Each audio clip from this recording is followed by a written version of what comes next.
Dear Secretary General, or SecGen in NATO speak, Secretary General, your delegation, a warm welcome in the oldest university in the land, Leiden University, 1575, for those who do not know that yet.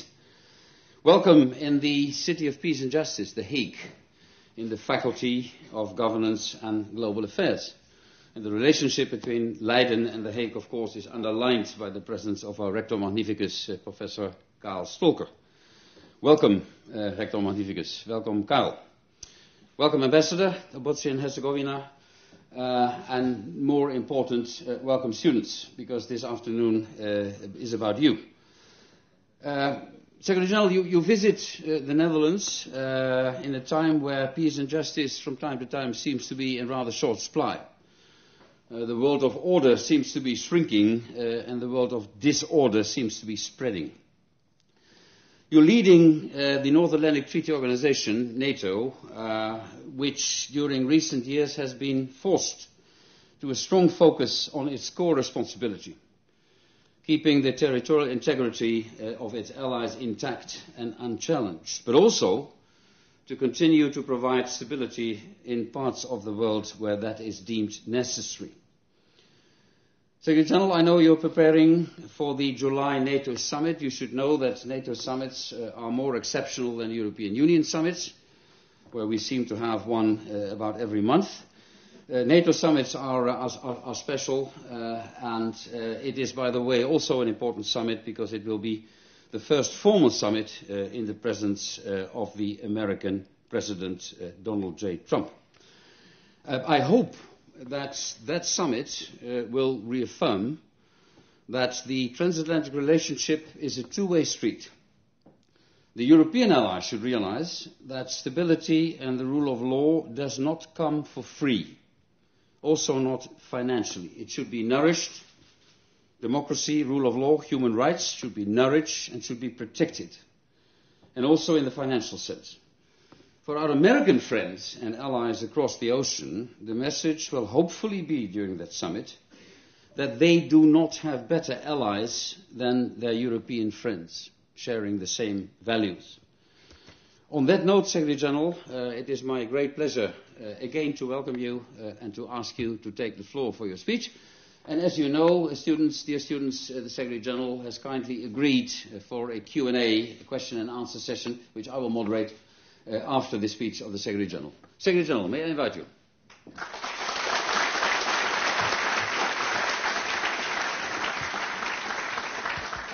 Thank you so much, and thank you for that introduction, Jaap. It's a great pleasure to be here for several reasons.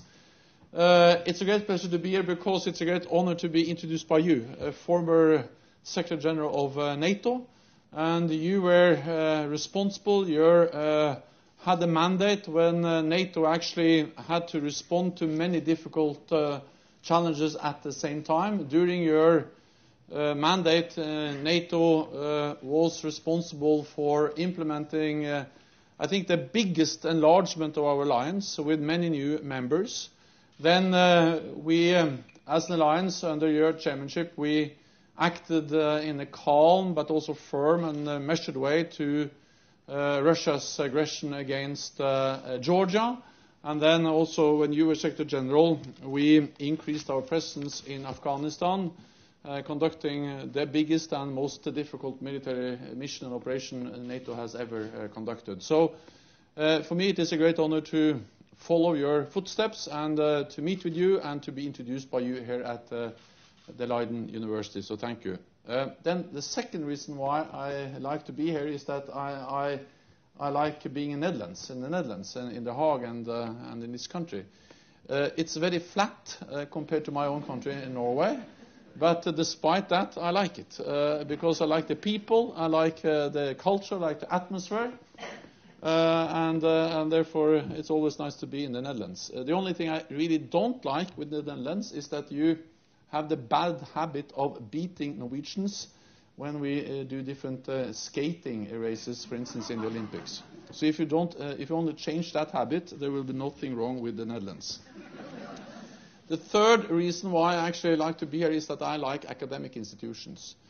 I like the place, institutions, the buildings where scientific work, teaching is taking place. That's extremely important, and especially at a university like this, the oldest university in the Netherlands, I think it brings a lot of knowledge and experience, which is important for us all. And actually, I like academic institutions so much. So actually, I have only once really made a deliberate decision on what to become when I grew up, and that was to become an academic. So my big ambition in my life was to become a professor, as you have now become. So I don't know what you have done, but you have succeeded in what I've never succeeded, to become a professor.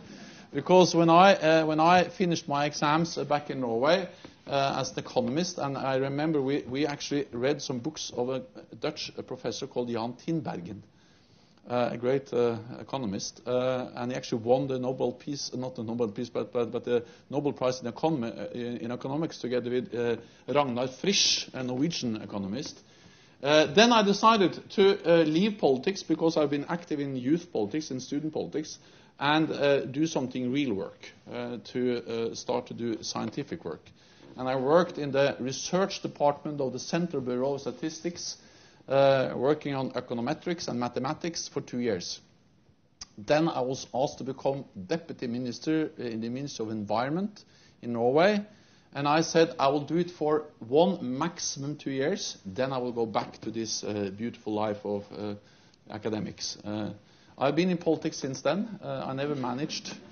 Also, it's a disaster. My academic career is a disaster because I spent so many years in politics, and therefore I will talk to you afterwards, Jaap, and find out how you managed to become a professor, because that's actually the aim of my professional career.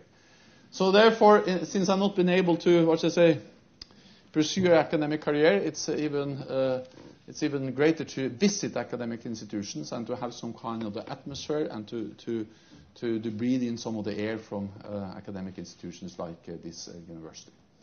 But the most important reason why I appreciate to be here today is, of course, that provides me with the opportunity to say some words about NATO, how NATO is responding to a changing world.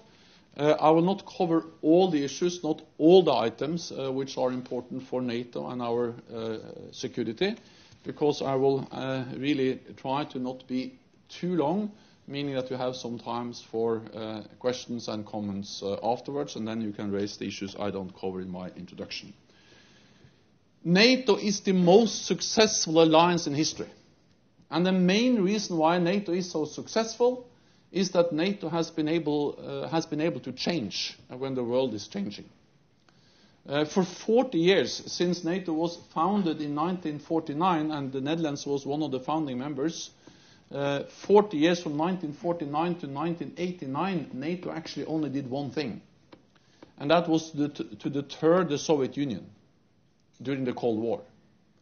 And we did so quite successfully, because we were able to end the Cold War without firing a shot in a peaceful way.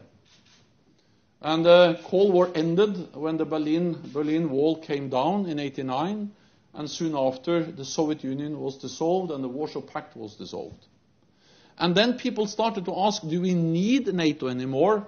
Because in a way the reason why we were established, the reason why we existed, didn't exist anymore. The Soviet Union, the Warsaw Pact didn't exist, so why should NATO continue to exist? And then some people also said that either NATO has to go out of area, meaning go out of the NATO territory, or NATO has to go out of business. And what we did was actually that we went beyond NATO territory, meaning that for 25 years, from 89 for 25 years, we were not so focused on deterrence, defense in Europe, deterring the Soviet Union or Russia, but we were focused on crisis outside NATO territory. First in the Balkans, we helped to end 2 wars in the Balkans, in Bosnia and Herzegovina and in Serbia, Kosovo. And we went to Afghanistan, where we helped to fight terrorism. We helped to fight piracy off the Horn of Africa, and our focus was outside NATO territory, mainly also outside Europe. Then in 2014, that's another pivotal year in the history of NATO and in the history of Europe and our security. Because in 2014, two things happened. The first thing was that Russia illegally annexed Crimea. That's the first time since the Second World War that one country grabs or annexes a part of another country. When Russia annexed Crimea in the spring of 2014. Then they also started to destabilize eastern Ukraine, providing support and also have some military presence in the eastern part of Ukraine. And they continue to do so also today. So that was a more assertive Russia in Ukraine, using military aggression against Ukraine. The other thing that happened in 2014 was that we saw a new kind of terrorism, and the stronger and more dangerous type of terrorism. We saw Daesh or ISIL. And I remember very well when I was asked to become, or first some consultations or questions whether I was interested in becoming Secretary General of NATO in January 2014. That was before anyone had heard about Daesh. It was only some few experts, and then some few weeks or months later, Daesh or ISIL controlled big parts of Syria and Iraq, 7-8 million people, a territory as big as the United Kingdom, and they were actually in the process of threatening Baghdad. So then, NATO had to change again. And NATO has, since 2014, implemented the biggest adaptation of our alliance, the biggest change of our alliance since the end of the Cold War. And we have done that because for the first time in our history, we have to both address collective defense, deterrence, defense in Europe, but at the same time address the issue of projecting stability, stabilizing our neighborhood, fighting terrorism beyond our borders. And we do that based on the core principle of NATO, which is one for all and all for one. We have in our founding treaty, we have something called paragraph 5, our collective defense clause, saying that if one ally is attacked, that will be regarded as an attack on all allies. And that's the strength. Because then also small countries know that if they are attacked, the whole alliance will be behind them.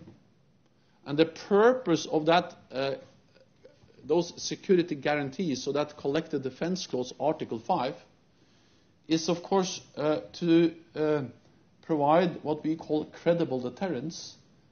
And the purpose of credible deterrence is not to provoke a conflict, but it is to prevent the conflict. Because as long as all potential adversaries know that that if they touch or attack or are aggressive against one ally, the whole alliance will respond, then there will be no attacks. That's in a way the simple idea of deterrence.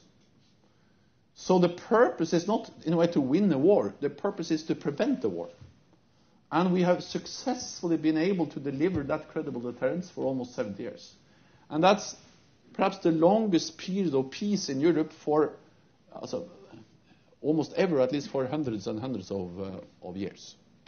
Because NATO, but also the European Union, have helped to stabilize and prevent a military conflict in our part of the world.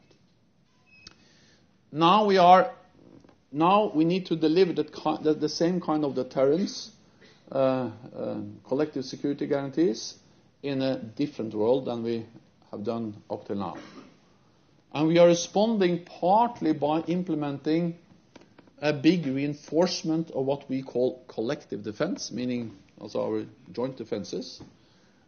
We have, for the first time in our history, we have deployed NATO troops, battle groups, to the eastern part of our alliance, especially to the 3 Baltic countries, Lithuania, Latvia, and Estonia, but also to Poland, and we also increased our presence in the Black Sea region. These battle groups are not very big. They are around 1,000 each of them. The Netherlands is part of the battle group. You provide around or more than 250 troops to our battle group in Lithuania.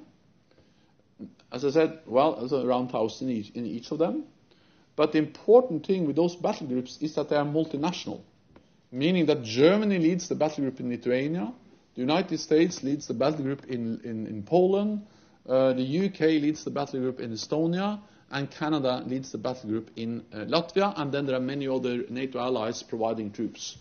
And by having combat-ready troops in the Baltic region, along our eastern borders, we send a very clear message that if any of the allies are attacked, or any of these allies are attacked, then NATO is already there. It will trigger a response from the whole alliance.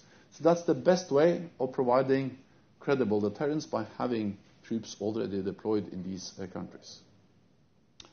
Then we are increasing the readiness of our forces, meaning that if any ally is attacked, we're able to reinforce, to move forces to help and to support. We are doing other things, addressing, for instance, what we call hybrid threats, cyber, and adapting also in many other ways. I can go into more details afterwards if you want, but the thing is that we are significantly strengthening our deterrence and defense in Europe. We do that in a measured and defensive way, because we don't want a new Cold War. We don't want a new arms race, so we have to find a balance between being strong to deter any attack, but at the same time not provoke, overreact, and increase tensions unnecessarily. And therefore we are pursuing what we call a dual-track approach to Russia, meaning that we are strong, we provide deterrence and defense, but we also work for dialogue.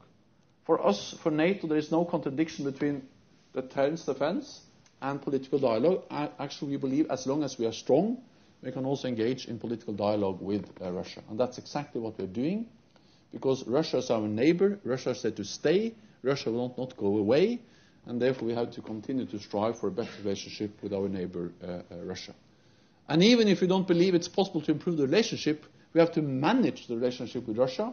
We have more military presence, we have more exercises, we have higher tensions, and then we have to make sure that we don't have incidents or accidents. We saw the downing of the Russian plane over Turkey a couple of years ago. We have to avoid that kind of incidents and accidents, and if they happen, prevent them from spiraling out of control and creating a really dangerous situation between NATO and Russia. So we need transparency, we need predictability, we need dialogue with Russia to try to calm down and reduce tension and manage our relationship with our biggest neighbor. Then we are responding not only to a more assertive Russia, but also to the increased terrorist threats. Fighting terrorism is about many different means, or we need many different tools in the fight against terrorism. We need police, we need intelligence, we need border control, but we need also social workers, teachers, addressing some of the neighborhoods in our own countries, where some of the terrorists are recruited from. And this, of course, is not a NATO responsibility, but it's extremely important in the fight against terrorism to do something with the root causes in our own countries that create extremism in our own countries.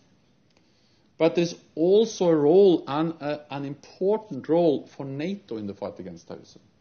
And that is to project stability, as we call it, or to address some of the conflicts which, is the breeding ground for at least some of the terrorists and some of the terrorist attacks that we have seen against our own countries. That's, for instance, why we are in Afghanistan. We have to remember that the reason why NATO went into Afghanistan, our biggest military operation, is a terrorist attack on the United States. And that's the only time NATO has invoked our collective defense clause, what I collect as an Article 5, was after the terrorist attack on the United States, 9/11/2001. And we have been there to prevent Afghanistan becoming a safe haven for international terrorists, a place where they can train, prepare, organize terrorist attacks against our countries. We are in Iraq. We do some training there, and also NATO allies are part of the global coalition to defeat Daesh. And we work with countries in like Jordan, like Tunisia, and the aim is to enable them to fight terrorism. The message from NATO now is that, of course, we have to be able to deploy large number of combat troops in big combat operations as we have done before, for instance in Afghanistan. But the message now is that more important than deploying NATO troops in combat operations, it is to enable local forces, train local forces to stabilize their own countries. Because we will always be foreigners. It will always be difficult to deploy Dutch or Norwegian or British troops in Afghanistan or in Iraq or wherever it is, because we will always be foreigners. So it's, in the long run, it's better if we are able to train local forces, build local capacity, build local institutions, and enabling them to stabilize their own countries and to fight terrorism themselves. That's the reason why we have ended the combat operations in Afghanistan. That's the reason why we have started to train, advise the Afghan National Security Forces, but also why we plan to do more training and advising in Iraq, because we have to make sure that ISIL is not coming back. The best way of preventing that is to enable the Iraqis themselves to avoid that, instead of us coming back and conduct big combat operations. Prevention is better than intervention, therefore we have to train the local forces. We are also responding to many other challenges: cyber, proliferation of nuclear weapons, what we call hybrid threats, and many other ways. And this is part of the broader adaptation and the change of NATO which is taking place. But my last message to you is that the world has become more unpredictable, more uncertain. In many ways, we live in a more dangerous world. Therefore, we have to invest more in our security, and security doesn't come for free. And I told the Defense Committee in the Dutch Parliament this morning that when I was Minister of Finance in Norway in the 1990s, I was responsible of cutting defense budgets. So I know how to reduce defense spending. And then people ask me, why can you argue in favor of increased defense spending, since you as Norwegian politician were responsible for reducing defense spending? My answer is that when tensions are going down, when threats are reduced, then it's the right thing to reduce defense spending. As long as we are able to increase defense spending when tensions are going up. So yes, all European countries, the Netherlands, Norway, many others, they spent less on defense after the end of the Cold War. And that was right. I'm able to defend that today. As long as we are able to prove that we are able to increase defense spending again now when tensions are going up. And I welcome that the Netherlands has started to increase defense spending, but it's necessary to do more because we have agreed that we should spend 2% of GDP on defense based on the idea that we stand together and we all have to protect each other. So let me end by just saying that what has really impressed me with NATO since I became Secretary General is that it's not only 29 allies able to stand together, but it's actually 29 allies able to stand together and then change and adapt and respond when the world is changing. That was my introduction, and then I'm ready to take questions on all the issues I didn't mention in my introductions. Thank you so much.